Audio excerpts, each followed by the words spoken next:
my Bill for Thousand Nation. How's everyone doing today? Hopefully everyone's having a great day. If not, I hope it gets better from here. We are back with another Coffeehouse Crime. This one is titled, Teenager Murdered His Family. Claimed they would eat him. It intrigued me. So we're doing it. If y'all ready to get into today's story as much as I am, go ahead, turn them lights down low, put on something comfy, cuddle up with someone special. Let's get intrigued. Why does everyone want to eat everyone else? I don't know. I don't like it. They were an average family living in a peaceful neighborhood in Texas. But in May of 2023, tragedy blindsided them without any warning whatsoever. And the suspect behind their deaths would be their very own son. Cesar Olalde was a quiet kid.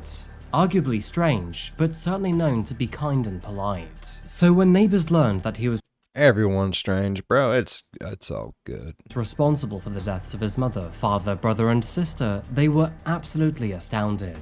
But that was not the only horrifying detail. Following a very tense standoff with officers, Cesar claimed it was in self-defense, and even worse, bizarrely claimed that his family were planning to eat him. So, the question on everyone's mind is, why? Why did Cesar murder his family? What were the reasons behind his actions? And is there any sense to make of this horrific story? Welcome back to Coffeehouse Crime, folks. My name is Adrian, and today we're talking about the tragic and bizarre case of Cesar Olalde. And let me tell you, this story is terrible. Speaking of Texas, I may as well be there right now because the UK is absolutely roasting. And being here in this flannel, I think I'm going to keep this video quite concise. By the way, I report on true crime, strange and chilling stories, and the best way that you can support me is by subscribing to the channel. So, if you like darkly fascinating stories, then please hit subscribe now, it's free after all.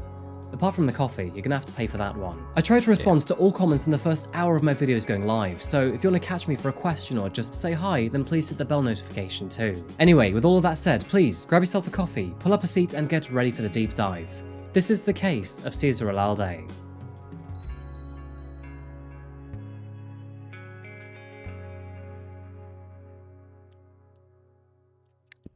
Okay. Howdy folks, and welcome back to Texas, home of the Cowboys, the Texas Longhorns, and old-fashioned Southern hospitality. Now, we've been here a few times before, so let's start this on a different path and focus on the dark side of Texas. Did you know that this state is home to the deadliest natural disaster in US history? Casting our minds back to the year 1900, the Galveston hurricane battered and tore apart Texas's coastline. The Category 4 storm produced winds of up to 145 miles per hour, sadly flattening entire townships in its destructive way. Damn. Figures vary here, but it's estimated to have killed between 8,000 and 12,000 people, with a cost of around $104 billion in today's value. Texas is home to many deadly explosions too. In April of 2013, a storage and distribution facility owned by West Fertilizer Company exploded, resulting in the deaths of 15 people and injuring more than 200 others. Investigations concluded that the fire that caused the explosion had to be deliberately set, though this is fiercely disputed, and no one has ever been convicted to this date. Another interesting disaster to note is one that happened just weeks before our story took place. In April of 2023, an explosion at the South Fork dairy farm killed approximately 18,000 cows in an instant, sadly wiping out more than 3% of Texas's dairy livestock. How does a dairy farm explode? I don't even understand that. Milk's not flammable. It was all the cow farts. All the cows farted at one time while the farmer was out there smoking a cigarette. Boom!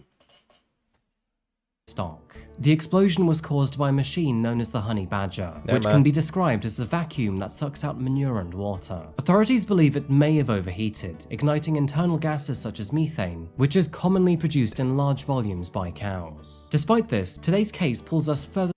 I like how he says methane. Methane. Is that how it's supposed to be pronounced methane? I'm generally pretty stupid, people. Like, I don't speak language as well. Even my own. Is it supposed to be methane? Have I been saying it wrong my whole life? Is it not methane? Or is that just a culture thing? Like how we say aluminum and they don't. Aluminium, right? Aluminium?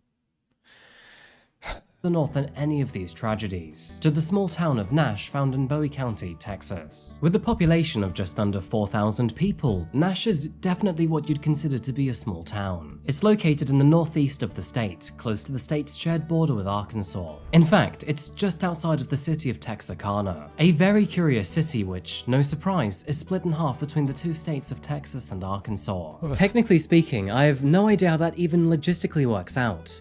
I mean, look at Google Maps and it's even split the city into two. On the subject of confusion, there is something very strange going on to the west of Nash, and I have no idea what it precisely is. Travel west down the road and you'll find the Red River Army Depot down along I-30. Google Maps shows some of its rural areas as cemeteries, but after taking a closer look, there are rows and rows of vehicles and literally hundreds of hangars. Thinking more about it, this is probably quite standard, but personally speaking, I thought it was quite interesting. You never know what you may or may not find when browsing through Google Maps. He's In fact, right. It's extremely easy and kind of You find some weird shit going through Google Maps. fun to be nosy. We've all done it before. Saying that, one thing that you will never appreciate is when other people are nosy towards you and your own personal information. Sadly, cybersecurity is a big issue these days, so much so that it's forever breaking new records on Google Trends. Having your login details stolen by someone else is actually much easier than you may think. When I say phishing, I'm not talking about your favorite pastime hobby. I'm talking about imposters mimicking websites that you may normally use to trick you into entering your login details. And before you know it, someone has locked you out of your banking app with access to your funds and personal details. Which is why you should always consider using NordVPN, our sponsor for today's video. Thanks to its built-in threat protection, NordVPN protects you from malicious websites, downloads, trackers, and intrusive ads. Motherfucker commercialed us and I didn't even know it. I thought we were still talking about the story. I was like, my God, why are you going on about this? Fucking commercial.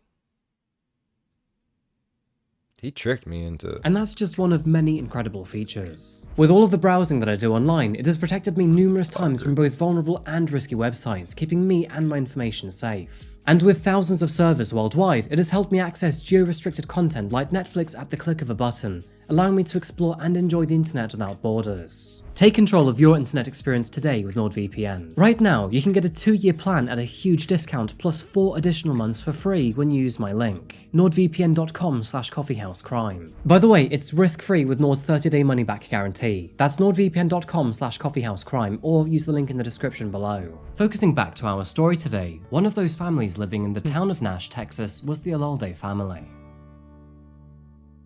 Found within the Olalde home was a 46-year-old father named Ruben and his loving wife Aida Garcia. Both were born and raised in Mexico, moving to America in their early adult years. Now Ruben was a hard-working family man from Calderon, and Aida Garcia, who was from Nopalera, was described as a loving and caring lady. Living in the sleepy neighborhood of Lemon Acres, Ruben and Aida lived with 3 of their 4 children, Lisbeth, Caesar, and Oliver, with Lisbeth being 24 years old, Caesar 18, and Oliver 5. Found outside of the family home, their eldest daughter, Diana, had already flown the nest. Beginning with Lisbeth, she had recently graduated from Texas A&M University, Texarkana, and in the coming years was hoping to become a teacher. Lisbeth had many things to look forward to, and had recently become engaged to a young man and fellow graduate named Jeremiah Reynolds. The young woman was known to be funny, compassionate, supportive, and full of life. Caesar Olalde, who happens to be the main subject in our case today, was the 3rd child of Ruben and Aida, and Oliver, their 4th child, completed the household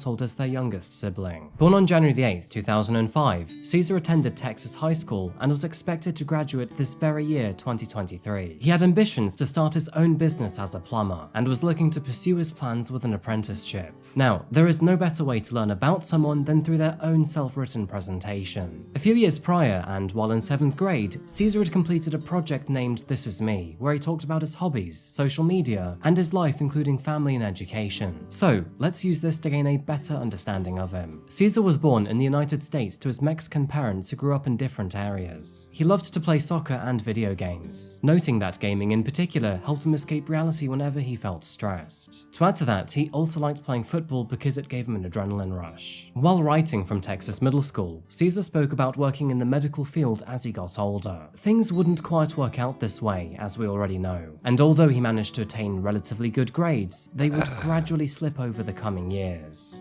Although there aren't many testimonies to publicly back this claim up, Caesar was known to be a rather strange kid at school. He didn't seem to have many friends, and to add to this, all of his selfies are taken from a mirror of a public bathroom. People in the area described him as a kind boy who was often seen helping his father in the garden, and although the family were known to be quite quiet, they were very courteous to their neighbours. The Olaldes were a perfect example of a laid-back family. They lived in a comfortable-sized home in rural Texas, and their values were placed where it really mattered: family. But sadly, on May the 23rd, 2023, the family's situation turned from comfortable to dire and desperate in an instant.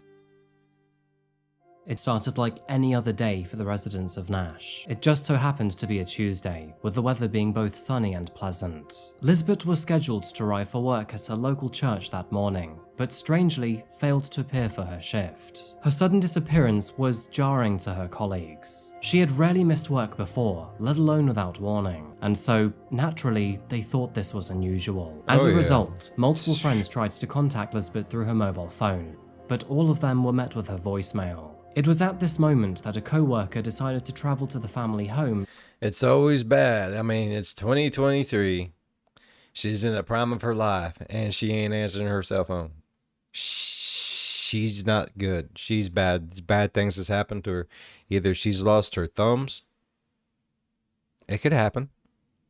Or she did.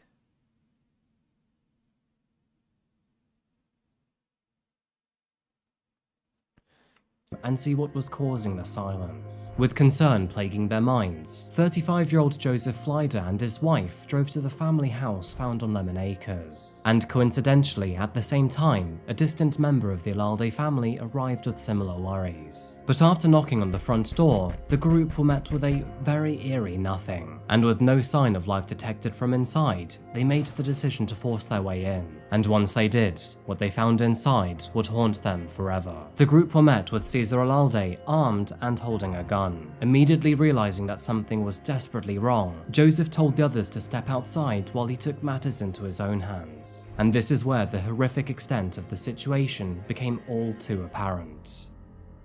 Joseph began to realize several morbid details within the home. Bullet casings were noticed on the floor, and smeared blood trails could be seen at various points around the house, with all of them seeming to lead towards the family bathroom. Caesar was clearly agitated too, waving the firearm around in his hand and even pointing it towards Joseph. And the words coming out of his mouth were clear, but entirely unbelievable, hastily describing how he took their lives and why he had to. And of course, tragically, the they he was referring to was his entire family. Caesar believed that his immediate family were cannibals, and furthermore, he seemed convinced that they were going to slaughter and eat him if he didn't kill them first. Why? He never seemed to elaborate any further on why he believed this, only repeatedly stating that he had in fact killed them. Found in the bathroom were the bodies of Reuben, Aida, Lisbeth, and Oliver. All four had clearly been shot in different parts of the house before being dragged into the bathroom. No surprise, but by now, Joseph's wife had called the authorities. All available patrols were immediately dispatched to the crime scene. Meanwhile, Caesar was given another phone to speak to the operator, who, no doubt, was waiting with concern on the other end of the line. A few minutes later, police arrived at the scene at 10:48 AM. Caesar began to shout at the officers, daring them to shoot him as he threatened to take his own life. In response, officers cordoned off the area while they requested a professional negotiator to the scene. A dramatic and tense standoff followed, with Caesar even threatening to shoot at the officers. Dozens of police surrounded the property, posed and ready for the concerning possibility of a shootout. But thankfully, after 2 hours of intense discussion, the young man finally gave himself up. He was therefore arrested immediately before being taken into custody, and with him now in handcuffs, investigators were left behind at the house to make sense of the grisly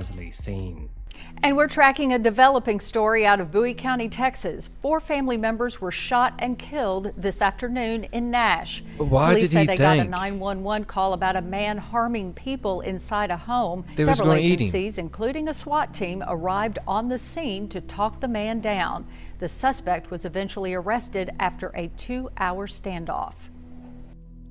They did an amazing job of getting this subject to walk outside and surrender peacefully, and we were able to take him into custody at that time. No names or ages of the victims have been released at this time. The This is suspect is weird. being booked into the bi-state jail. Did he lose his mind? Locals were absolutely stunned to hear the news. Did he lose his I mind? know it's a cliche thing to say, but this sort of thing just didn't happen in a small town like Nash. None of this made any Never sense does. to any of the neighbors that knew the family Until it either. does. And they were absolutely shocked to learn that Caesar was the killer. He was known to be a good kid without any problems. One neighbor described the Olaldes as a beautiful family who were hardworking and extremely nice, and Caesar very firmly fell into this category. Honestly, none of this made sense to any of them. Following the investigation, Ruben, Oliver, and Lisbeth were all confirmed to be shot once with a firearm, with Aida shot multiple times. And again, Caesar repeatedly claimed that his family were all cannibals, and that he had to kill them to save himself. Now, all of this begs multiple questions. The first one was, what was going on in Caesar's head? And why did he believe such things? That's my question. With this I case wanna know. happening so recently, it will take some time for us to understand what was going on in his mind. As you know, psychological analysis of a murder suspect is usually a long, delicate, and vigilant process. Personally speaking though, there is little doubt in my mind that Caesar was suffering from delusions or other health conditions at the time of the crime. According to Dr. Louis Schlesinger, a professor of psychology at John Jay College of Criminal Justice, it is an extremely rare occasion for a teenager to commit mass familicide. And while he does admit that Caesar's claims are difficult to believe, he does accept that Caesar may have genuinely believed it at the moment he murdered his family. He attributes this to the fact that this explanation or reason was not given to the police under interrogation or duress, but instead was volunteered immediately to Joseph upon entering the house. It would be classified as delusional ideation, where he truly believed that this was a real threat at the time. In order to make an official determination as to his mental state at the time of the crime, a mental health evaluation and a competency exam are likely to be requested in Caesar's case. Oh yeah, Though most these are definitely. still yet to be completed at the day of this video being published. And although it would be easy to assume that this is an obvious case of criminal insanity, various psychologists reviewing this case are not so sure. Several factors do not work in Caesar's favor. The fact that he phoned the police himself and confessed his crimes to Joseph and the operator does show that he had at least some level of understanding of his actions, as well as the fact that they were wrong. It's worth highlighting that in most US states, the standard rule for pleading not guilty by reason of legal insanity requires that the person, by reason of mental disease or defect, was incapable of either knowing the nature of his or her act, understanding the nature of his or her act, or distinguishing between right and wrong at the time of the commission of the crime. Now, Caesar both knew and understood the nature of his actions, so he would likely need to prove that he was incapable of distinguishing between right and wrong at the time. But threatening to take his own life or shoot officers does confirm that he had some degree of awareness that there was still a moral or legal implication to murdering his family. This signifies that, at least on some basic level, he knew that his behavior was unacceptable. It is also noted that, despite having the weapon aimed at Joseph's head multiple times, Caesar never actually pulled the trigger. If he were totally unaware of the gravity of his actions and was incapable of exercising his morality, he likely would have followed through without much hesitation. I don't say this to downplay the terror that Joseph must have felt. No, not at all. But we also don't know exactly when he went through his rampage and killed his family. Like, it could have been a few hours before the one who got there, and he could have been coming out of whatever mental snappy he went into. He was more lucid at the time. But like Adrian said, this is a very new case. We're going to get to see it unravel, and I love that. I love it. Hopefully, we get plenty of update videos. But Caesar stopped taking any more lives only after murdering his family. Now, it is extremely important to bear in mind that a person with a mental health condition or a defect can still be found guilty. This is because insanity requires the inability to know, understand, or distinguish the crime. At least personally speaking, I think there may be a possibility that Caesar either has a mental health condition or an acute defect of the mind. But saying that, he did appear to be aware of his actions. But as always, we will just have to wait and see what happens with his psychological evaluation and then his trial. Yep. Caesar Olalde is currently being held on a $10 million bond. He was booked in at the Bi-State Justice Center in Texarkana and is currently being held at Bowie County Jail while he awaits his trial. Public Defender Jeff Harrelson has been allocated to his case, and it is quite clear that he's up against an overwhelming amount of physical evidence. Now, there are several more steps to go until we know what exactly Caesar's sentence will be. He must first be deemed competent to stand trial, which is determined after a full psychological evaluation. If the answer answer is yes, then there is actually a possibility that he will receive the death sentence. Of course, thanks to this happening in the state of Texas. Sadly, even the most unspeakable of crimes committed by Caesar is common enough to have a catch-all term for it. That, of course, being family annihilation. This doesn't intend to brandish his actions to be any less horrifying though. It just serves to demonstrate that they disturbingly aren't unheard of. What is very unique though is the motivation that he gave for his crime. Deciding to murder your entire family in cold blood because you apparently believe they're going to eat you is not a normal or usual thing to do. Caesar's young age is also something a little unusual in this story. And although there historically have been younger murderers, it is horrifying to imagine that someone so young is capable of committing such acts of brutality on their very own family. Joseph's actions are also very unique, because after arriving at the property with his wife and then forcing entry, he was met with a very angry teenager with a firearm. Now, there is no manual or guidebook on Earth that can help anyone in this sort of scenario, but Joseph thought very quickly and calmly and asked his wife to leave so he could face the problem alone. Even after being threatened with the firearm multiple times and learning that his friend had been murdered, he still tried to equip Caesar with the best odds possible. And although we don't know the entire story yet, it is confirmed that, without a doubt, Joseph definitely knew that Caesar killed his entire family. And still, he stayed. Now, these actions can sometimes be seen as reckless, but I prefer to see this as heroic, because Joseph stayed for someone who desperately needed help. I mean, let's be honest here, he's got bigger balls than most of the cowards I have to cover on this channel, that's for sure. Yep. 100%. Sadly though, nothing can be done to bring back the 4 innocent victims of our case. Reuben, Ida, Lisbeth and Oliver all unexpectedly met their end, and they were betrayed by a loved one in the worst possible of ways. And even after all of their deaths, they were unceremoniously dragged into the bathroom. Reuben was a family man and was well known in the local area to center his life around his family, and Ada Garcia Mendoza was right by his side. It's very clear to see that the couple loved their children with all of their hearts. Oliver was only 5 years old when he lost his life, and there is so much yet so little to say about it. He was yet to grow into his own person, and even to begin to fully understand the world around him. It is a tremendously painful loss to die so young. Lisbeth was 24 years old when she lost her life at the hands of her brother. With a public Facebook profile, she is the most visible of her family, and it's clear through her many images and posts that she was an extremely kind and caring person. As a young woman engaged in a loving relationship, she was mercilessly ripped away from a man who wanted to commit his life to her, and I can't even begin to comprehend the pain that he has had to endure since her death. Peering back at her last post on Facebook, she simply said, "Always a fun time with you, my love." In the aftermath of their deaths, the family's only remaining innocent sibling, Diana Olalde, initiated a fundraising campaign to help with their funeral costs. In the campaign, she described her father, Reuben, as a hard-working man and her mother as caring and loving. Her sister, Lisbeth, was described as someone who was full of life, happiness and dreams. And her younger brother, Oliver, was amazing, funny and cheerful. The local community of Nash and many further afar banded together to help raise more than $60,000 for the Olalde family. Awesome. And in their obituaries and online memorial pages, high volumes of comments and photos are shared by many of those who knew them. Many people have felt compelled to share their respects, and dozens more recall memories from happier times. Happier times like hanging out, playing together and going to the movies, dancing in front of the television, eating and singing together on late summer nights, and innocently goofing around as a happy family. Knowing that they are now forever gone, it is heartbreaking to see so much love, energy and life between a clearly inseparable family. Quite simply, there is no justification for their senseless deaths. Perhaps it isn't even worth trying to apply logic to a story that was caused without any. Maybe in the face of horror and senseless death, and when we're confronted with a subject such as Caesar Olalde, try to remember the good times and honour those lost. I do really hope that the remaining family and friends of the Olaldes find the closure that they deserve. As always, folks, I'll be sure to let you know of any advancements to Caesar's case, because I think we're all currently thinking one single-worded question. Why? Why? For now, though, I'm going to wrap this case up here, so thank you. Oh my god, why though? Why did he think his family's gonna eat him? Is it just bullshit? I mean, yeah, he could have been insane at the time. We don't know when they was killed. He could have been coming out of it, and maybe that's why he was more coherent. There's so much shit. Oh my god. Alright.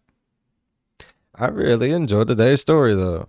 Like, I don't know what it is with people wanting to eat people, people thinking they're trying to eat them and all this other shit, but man, just get you a cheeseburger. Don't eat people. Fuck.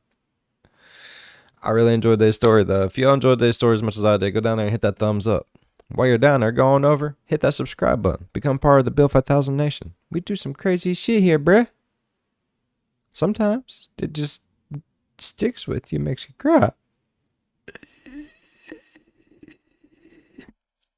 As always, be good to one another. I'll see you in the next one. Bye-bye.